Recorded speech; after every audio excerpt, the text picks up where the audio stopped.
Alright, so we're checking out the Blackview Tab 50 Wi-Fi Android tablet. So this is an 8-inch tablet, comes in space gray or sky blue, and the color on the picture here is the space gray one. I've got the sky blue one, I'll show you that here in a second. Quick look at the back here and some of the specs.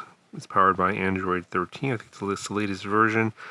Got an 8-inch IPS display, I believe it's 1280 by 800 in resolution. 4 gigabytes of hardware RAM. I believe it is set up with 4 gigabytes of actual RAM plus 4 gigabytes of virtual RAM. 128 gigabytes of ROM, which is actually storage. I believe it is some sort of eMMC storage, basically some sort of like flash storage. And it's a pretty good amount. I'll explain why a little bit later. 5580 milliamp hour battery. Pretty good battery life in this one, even with a large 8-inch screen. Getting like roughly 6 to 7 hours of video playback, and then if you're just surfing the web or reading books, that kind of stuff, you can get a lot more power on time. It does come with front-facing 0.3 megapixel camera and a rear-facing 2 megapixel camera.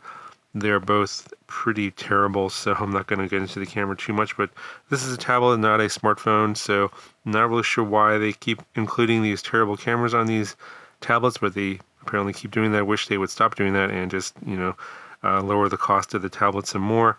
This is a budget tablet. It comes in around $100. For something kind of similar in this price range, I would say something like the Amazon HD8 Fire tablet is kind of similar in terms of features and like functionality, but I'll explain why this is probably better value than that. Alright, so in the box, you get the tablet. I'll show you the tablet here in a second. You get a USB-C cable for charging, get a user's guide, and then you get a wall adapter.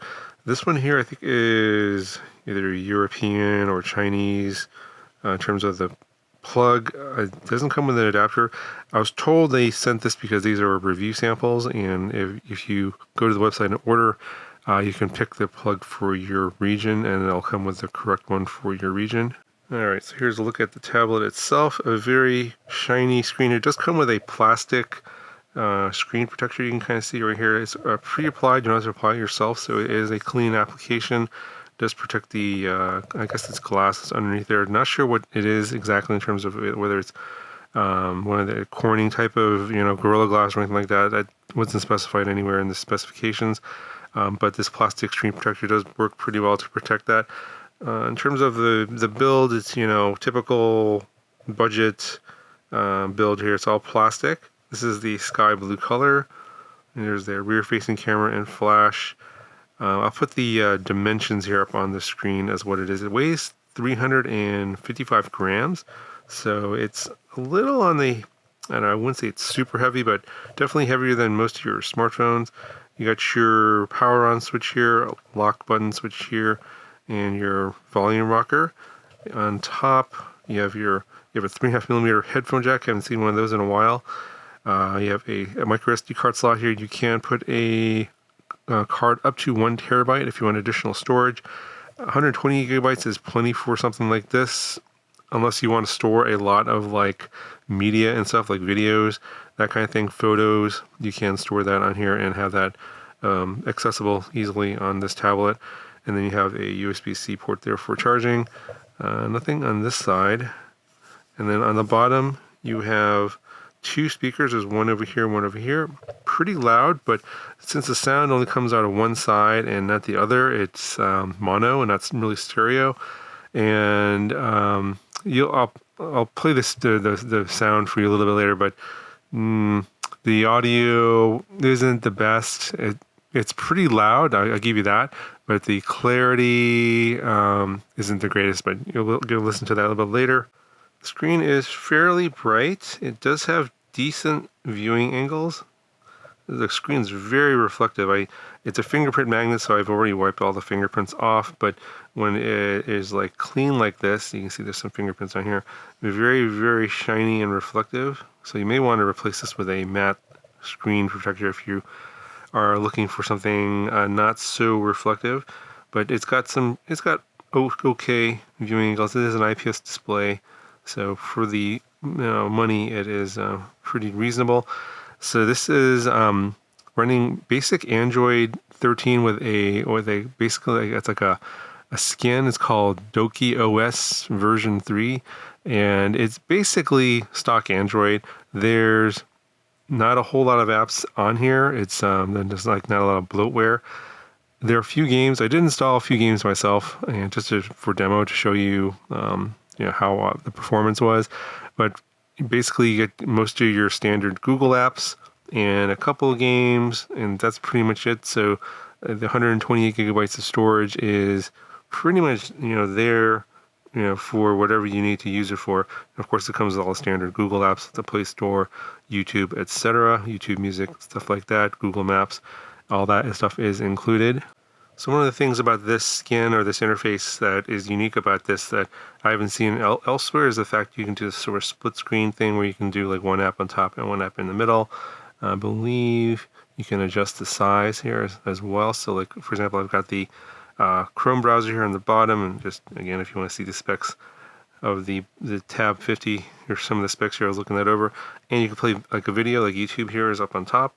We'll go ahead and play that. And you can, do something like this, which is kind of nice.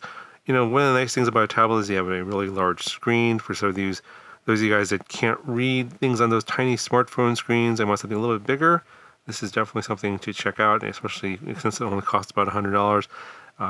Something's probably useful just kind of like keep at your bedside and like use it for reading it before you go to sleep, that kind of thing. It's going to be great for kids. As a sort of secondary device where you don't really care if it gets broken. Maybe you'll care, but it's not going to kill you if you're having to break this device. It's pretty sturdy. I've dropped it a few times and it hasn't broken yet. But it does play videos fairly well. As I said before, for surfing the web, ebooks, that kind of thing, no problem. Works well. For most YouTube videos at 1080p, it's going to work no problem. I did have some issues playing back YouTube videos and other videos at 4K. Now, playing videos at 4K resolution does have some stuttering issues on this tablet because of the lower end processor. You wouldn't really be able to take advantage of 4K video on this tablet anyway because the screen resolution is actually lower than 1080p. So 1080p video plays on this totally fine. And as long as you're aware of that fact, you should be okay. All right, so as I mentioned earlier, here's a sample of the audio from the speaker.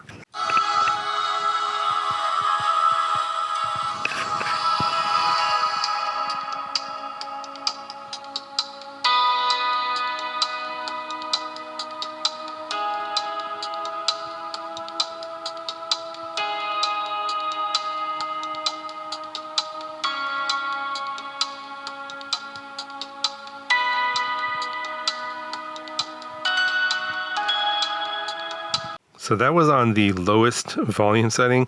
It can get very, very loud, and in fact, it's pretty distorted above like about 60% volume. So I wouldn't be worried about the volume, just that because the speakers are kind of low end, the audio does get distorted at high volumes. So like I said before, I would probably limit this tablet to media consumption related to, say, like reading, surfing the web, ebooks, that kind of stuff.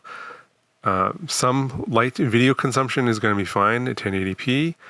If you're going to be playing games, casual games are going to work fine. Things like Tetris, those kind of like board games, so those type of things will be fine for this particular tablet.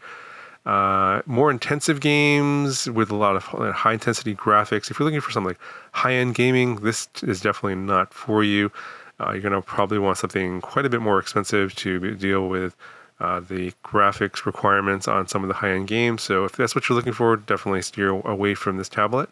Another thing to note is that this tablet does not have a GPS. So if you wanted to use this as a larger screen for like your drone apps, like for DJI Fly or some other drones that require GPS, this tablet will not work for those applications. So given the fact that, it has limitations and not the fastest tablet in the world, who's this going to be for? I think that they're targeting the people that are buying Amazon tablets. The thing about the Amazon tablets is that they have very low end specs, similar to this one, but even worse. So the Fire HD8 tablet only comes with 2 gigabytes of RAM and only 32 gigabytes of storage. So this has double the RAM plus 4 times the storage for about the same price. and you're not locked into the Amazon ecosystem, and you don't have to watch ads on the lock screen. So you're paying about the same price, but you're not paying extra by having to watch ads on the Amazon tablet. So that's what these particular tablets are targeting, is people that are going for those cheap Amazon tablets. And this is about the same price. You get a little bit better performance. It's obviously not top end performance, but much better than what you get in terms of the experience with an Amazon tablet. So if you're thinking of getting something like that for around $100, I would highly recommend that you get this tablet instead of the Amazon tablet, because you're not locked into the Amazon system, and you don't have to watch ads every time you want to use the tablet. So that's all I got to say about this one here. Link will be down in the video description if you want to check it out. Pretty good price right now. There might be additional discounts, during Black Friday. I'm not 100% sure. They didn't give me all the details. But that's going to cover for this video. I'll talk to you guys in the next one.